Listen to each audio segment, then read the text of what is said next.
What's going on, y'all? My name is Tommy. Welcome back to the channel.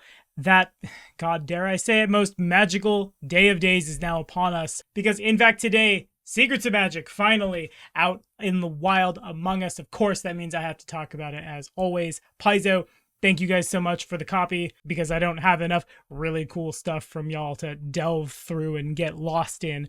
Remember, if you're liking what you're seeing, to like, subscribe, ding the bell, stay caught up on all your stuff. For now, we've got a book to talk about, so you know what it is.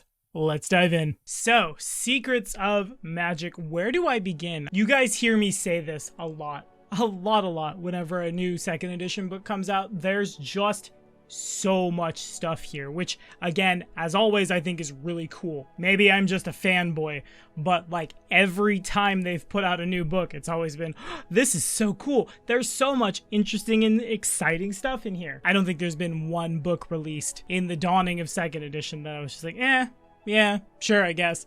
Now, it would have been really easy to make this book be centered around the two things we were the most excited for, of course, the Magus and the Summoner, which we'll come back to later. But those two classes are far from the centerpiece that Secrets of Magic is. For one, there are many different types of ways in which one can now cast their magic. These come in the form of archetypes, some of them being class archetypes, which are kind of like the archetypes of 1E.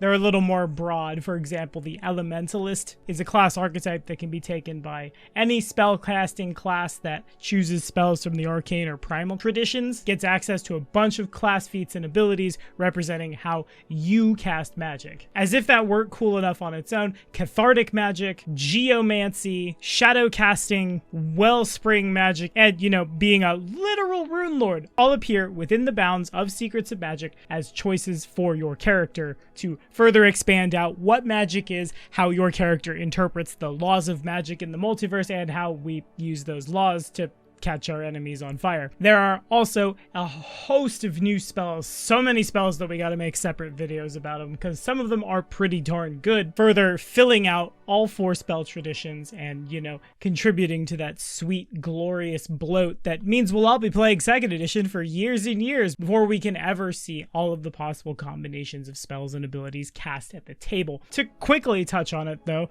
God, this won't do it justice. I'll be back at this in a couple days for another video. There are a boatload of spells, much like Magic Missile, Heal, and Harm, that have various effects based on how many actions one spends to cast them, up to and including taking 2 full whole rounds to really charge your electric bomb that you throw at people to do a lot of damage and explode them. On top of that, in case casually you want to summon a god, because who doesn't, incarnate spells function a lot like the PS1 era Final Fantasy spells, in and of that you summon a thing, it takes an action when it arrives, then has a separate action when it departs at the end of the spell's duration.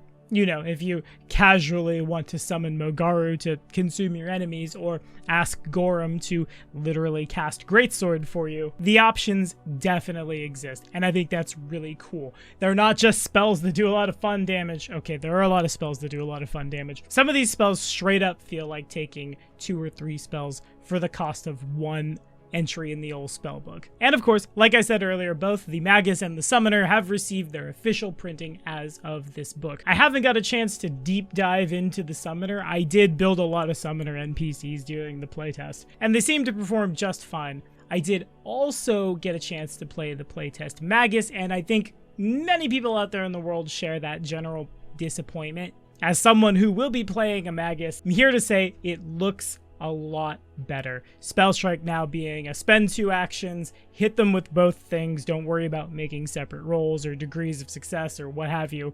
Then using an action with the Concentrate trait to recharge the Spell Strike ability, or use your focus spells, or do some other things you can get in the class to recharge your Spell Strike, because otherwise you get this really overpowered 2-for-1 in terms of the action economy. I will certainly have more to say about this after I tear someone apart with a Wishblade. I'll let you know how it goes, but early speculation, just reading through feats and things, it looks super great. But you know what I think the coolest part of this book is? If I'm totally honest with y'all, page 7 through 27, 20 whole pages are just flavor text.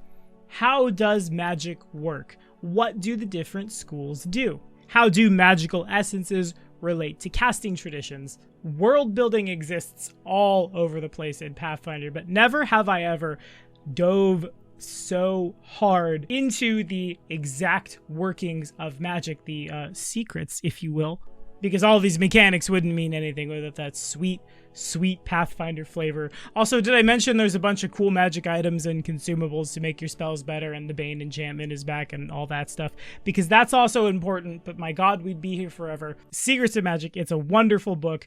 Get your hands on it if you can. If you can't, well, that's what Archives of Nethys is for. What do y'all think? Have you got a chance to read through your copy yet? What are you liking the best about this book? Let me know down in the comments. As always, thank you guys so much for watching. We'll see you next time. And really quickly, just to tag this in here, I want to give a special thank you to all of you who have stuck with me for the past month as I literally moved across the country. I took a little bit of time off to make sure I had the spoons for things. One of the reasons I love this job so much is because of people just like the names that are scrolling on the screen, because I know if I ever need to put it down, it will always be here when I'm ready to pick it up again. So truly, thank you guys so much.